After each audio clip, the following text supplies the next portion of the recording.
Bonjour et bienvenue pour un nouvel épisode de Radio Quelque chose. Aujourd'hui, je vais vous recommander un livre. Je ne sais pas si on a déjà fait ça, peut-être un jour, il y a longtemps. Mais aujourd'hui, je veux vous recommander un roman qui s'appelle Ravage. C'est un roman qui a été écrit par René Barjavel et c'est un roman d'anticipation, c'est-à-dire un roman qui imagine le futur.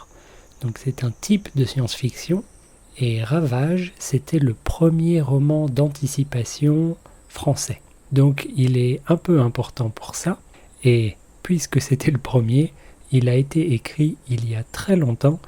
Il a été écrit en 1943. Donc ça va faire presque 80 ans déjà. Et dans ce roman, Barjavel imagine le futur en 2052. Donc on n'y est pas encore, c'est le futur pour nous aussi. Et c'est peut-être la partie la plus intéressante du roman, c'est voir comment une personne de 1943 imagine le futur en 2052. C'est très amusant parce que à l'époque, les ordinateurs, c'était pas vraiment quelque chose que les gens connaissaient. Et donc, dans le futur qu'il imagine, il n'y a pas d'ordinateur. Il imagine beaucoup de technologies et de choses très intéressantes, mais pas du tout l'ordinateur. Notamment une chose que je trouve assez amusante, il a imaginé les livres audio. Mais le livre audio qu'il imagine, le système qu'il imagine, c'est un système pour lire n'importe quel livre ou n'importe quel journal. Et pour que ça marche, on prend le livre et sur le livre, on met une plaque de verre. Et dans cette plaque de verre, il y a une caméra qui va filmer la page, envoyer ça dans un bureau quelque part dans un autre pays où il y a plein de gens qui travaillent et leur travail c'est de lire la page que vous leur montrez. Et donc vous mettez un petit casque et vous pouvez écouter la personne qui lit ça et vous pouvez même avoir des traductions.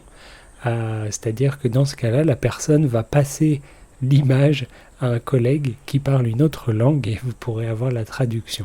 Et alors ouais, moi je trouve ça très amusant parce que maintenant les livres audio, c'est très facile à trouver, c'est beaucoup plus simple que le système qu'il imagine, mais du coup c'est assez amusant. La première partie du livre, c'est que ça, il explique comment le futur fonctionne. Donc Paris est une ville immense avec beaucoup de technologies, beaucoup de systèmes et tout est très technologique. Et en fait, l'événement important dans le livre, c'est il se passe quelque chose, on ne sait pas trop quoi, mais l'électricité disparaît. L'électricité n'existe plus et rien ne fonctionne parce que les gens étaient complètement dépendants de la technologie, de l'électricité pour tout faire. Et donc, il y a de très très gros problèmes. Beaucoup de gens meurent, rien ne fonctionne, etc.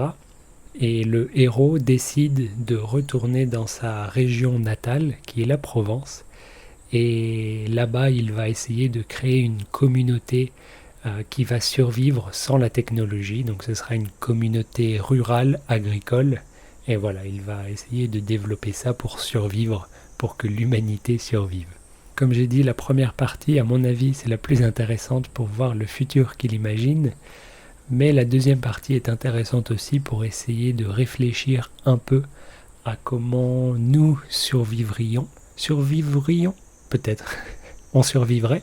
Comment on survivrait si l'électricité disparaît, si la technologie disparaissait, qu'est-ce qu'on ferait ? C'est assez intéressant d'y réfléchir. C'est un livre que j'ai lu il y a très longtemps, quand j'étais adolescent, et récemment, je ne sais pas pourquoi, j'ai décidé de le relire. Et ouais, c'est toujours intéressant, donc j'ai décidé de vous le recommander. Alors, il est facile à trouver, c'est un livre très connu, donc sur des sites de vente en ligne tels que Amazon ou la Fnac, et certainement dans beaucoup de librairies. Si vous êtes curieux de ça, n'hésitez pas, c'est intéressant. Et donc je vous souhaite une bonne lecture et je vous dis à bientôt. Au revoir.